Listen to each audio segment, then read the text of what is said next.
লামডিঙত জিলা প্ৰশাসনৰ একতাৰ পদযাত্ৰা আজি লামডিং শ্বহীদ ময়দানত হোজাই জিলা প্ৰশাসনৰ উদ্যোগত চৰ্দাৰ বল্লভভাই পেটেলৰ 150 বছৰীয়া জন্ম জয়ন্তী বৰ্ষ উপলক্ষে একতাৰ পদযাত্ৰাৰ আয়োজন কৰে। প্ৰথমে লামডিং আৰু লংকাৰ দুয়োখন পৌৰসভাৰ সভানেত্ৰীয়ে বৃক্ষৰোপণেৰে কাৰ্যসূচীৰ শুভাৰম্ভণি কৰে।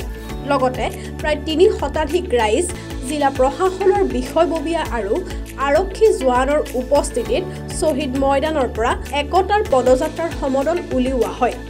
আজি আমি লামডিং সমজিলা লৌহ মানৱ চৌধুৰীৰ লগতে 150তম জন্ম বাৰ্ষিকী উপলক্ষে আমি এক পদযাত্ৰা কাৰ্যসূচী ইয়াতে আমি আয়োজন কৰিছোঁ।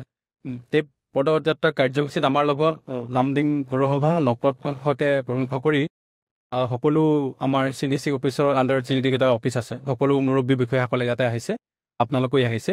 ইয়াতে আমি এই পদযাত্ৰাটো আৰম্ভ হয়। এই পদযাত্ৰাৰ মূল উদ্দেশ্য হৈছে এই ভাৰত শ্ৰেষ্ঠ ভাৰত। চৰ্দাৰ পেটেল ডাঙৰীয়ে যেনেকৈ ভাৰতখন একত্ৰিত কৰিছে এই মূল মন্ত্ৰ আমি বিবেচিত কৰি আজি আমি এই পদযাত্ৰাৰ জৰিয়তে আমি যে এক হৈ আছোঁ ভাৰতীয় হিচাপে সেই কথাটো আমি গৌৰৱ অনুভৱ কৰিছোঁ আৰু তাকে আজি আমি প্ৰতিক্ৰিয়া আগবাঢ়িছোঁ। আজি আমাৰ হোজাই জিলাৰ আমাৰ প্ৰথম 6 নৱেম্বৰত এটা পদযাত্ৰা হৈছে আৰু আজি আমাৰ শেষটো পদযাত্ৰা হৈছে লামডিং সমজিলা। কাইলৈৰ পৰা দেশজোৰা আৰু প্ৰগ্ৰেম চলিব, গতিকে এইখিনি হ'বলগীয়া আছে। তেওঁলোককো শুভেচ্ছা জনাইছোঁ। News desk report global news network.